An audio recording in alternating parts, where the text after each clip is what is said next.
कि अच्छी नींद के लिए आपको क्या क्या करना चाहिए। देखिए, पहली चीज़ तो आपको ये करनी चाहिए कि नींद जो है ये हमारे ब्रेन में एक केमिकल होता है जिसको मेलाटोनिन कहते हैं। ये जब सिक्रीट होता है, ब्रेन में आता है, तो फिर हमें नींद आनी शुरू हो जाती है। अब मेलाटोनिन हमारी जो ब्रेन में उस वक्त आता है जब हमारे आसपास थोड़ा थोड़ा सा अंधेरा होना शुरू हो जाए। ये एक नेचर से रिलेटेड चीज़ है। अब आप ये अपने ध्यान में रख लें कि हमारा जो आजकल का सोने का पैटर्न है वो कितना डिस्टर्ब्ड है। हमारे यहाँ रात 12-1 बजे तक बत्तियाँ जलती रहती हैं, टीवी की स्क्रीन चलती रहती है। तो इसका मतलब ये हुआ कि हमारा जो ब्रेन है वो एक्सेप्ट ही नहीं कर रहा इस चीज़ को कि मेलाटोनिन सिक्रीट हो, और वो इसको दिन ही समझ रहा है और दिन ही दिन समझता रहता है इसको। तो इसलिए कहा यह जाता है, आप देखिए पुराने ज़माने में और अभी भी दही इलाकों में लोग ईशा की नमाज़ पढ़ने के बाद कुछ देर बैठते हैं, बातें बातें करते हैं और उसके बाद अंधेरा करके सो जाते हैं, and they get up early in the morning. इसलिए आई विल रिकमेंड कि अगर आप नींद का पैटर्न अच्छा करना चाहते हैं तो एक टाइम रखें, और उस टाइम से पहले आपको 3-4 काम करने चाहिए, जिनमें पहला काम ये है कि जब तक आपको लगे ना कि आपको नींद आ रही है, don't go to your bed. क्योंकि जब आप अपने बेड पे चले जाते हो और उसके बाद आप टीवी देखना शुरू कर देते हो और उसके बाद आप रोशनियाँ कमरे के अंदर बिखरी होती हैं, तो इससे आपका ब्रेन का जो कनेक्शन है बॉडी का नींद के हवाले से वो कम हो जाता है, और ब्रेन समझता है कि नहीं, इसको भी नींद की ज़रूरत नहीं है। तो आप बेडरूम में जाने यानी नींद से पहले बेशक आप टीवी लाउंज में बैठें, या अगर आपका कोई स्टडी है उसके अंदर आप बैठें और अपनी रोशनियाँ थोड़ी सी मध्यम करें।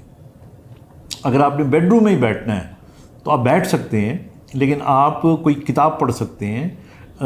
रोशनी थोड़ी सी कम से कम सोने से आधा पौना घंटा पहले रोशनी कम हो जानी चाहिए। फिर इसी तरह कोई ऐसी मसरूफियत जो किताब पढ़ने वाली होगी, उससे रिलेटेड होगी, थोड़ी सी वो कर ली। फिर इसी तरह इस असना में आप थोड़े चलते फिरते रहें, मतलब एक कमरे से दूसरे कमरे में जा सकते हैं आप। कोई मतलब चहलकदमी का तो ये टाइम नहीं होता, लेकिन मूवमेंट का टाइम होता है ये, वो आप कर सकते हैं। फिर उसके बाद आप मेक श्योर करें कि जो आपके जैसे टेलीफोन है, ये सेल है, इसकी जो इसको आपने म्यूट पे रखना है, क्योंकि अच्छी खासी क्वालिटी की नींद आपको आ रही होगी और एक फ़ोन की बजी और हो सकता है वो बड़ा अनइम्पॉर्टेंट टेलीफोन हो, आप समझेंगे आपकी नींद उड़ गई, तो इसको आप बंद रखें। इसी तरह अगर आप अलार्म लगाते हैं, अलार्म क्लॉक लगाते हैं, तो उसको भी इस किस्म का मैनेज करें कि वो बीच में ना बजे, वो तभी बजे जब उसकी ज़रूरत हो। फिर इसी तरह जिन घरों के अंदर बच्चे होते हैं छोटे, उनकी आवाज़ जो है वो आपकी नींद को बहुत डिस्टर्ब कर सकती है। ये ख़ास तौर पे मैं अपनी उम्र के लोगों की बात कर रहा हूँ, पोते पोतियाँ, नवासे नवासियाँ हो गए। सो अगर अफोर्डेबल हो सकता है तो there should be some distance. फिर इसी तरह आप जो रात का खाना है वो बहुत ज़्यादा पेट भर के ना खाएं, और खाने के फ़ौरन बाद लेटना नहीं चाहिए, क्योंकि उससे आपको गर्ड होगा तो उससे भी आपकी नींद जो है वो डिस्टर्ब होगी। बाज़ लोगों को टैकिकार्डिया हो जाता है, हार्ट बीट तेज़ हो जाती है। फिर एक और चीज़ है कि आप पानी ज़रूर थोड़ा सा पी के सोएं, क्योंकि रात को डिहाइड्रेशन होने के इम्कानात ज़्यादा होते हैं, और ये भी ज़रूरी है आपके लिए। तो आई थिंक ये तमाम चीज़ें अगर आप करेंगे तो आपको मुकाबलतन बेहतर नींद आएगी। But again in the end मैं आपसे कहूँगा कि अगर नींद का वाकई प्रॉब्लम आ रहा है, प्लीज़ दवाई अपनी मर्ज़ी से ना लीजिएगा, discuss it with your doctor.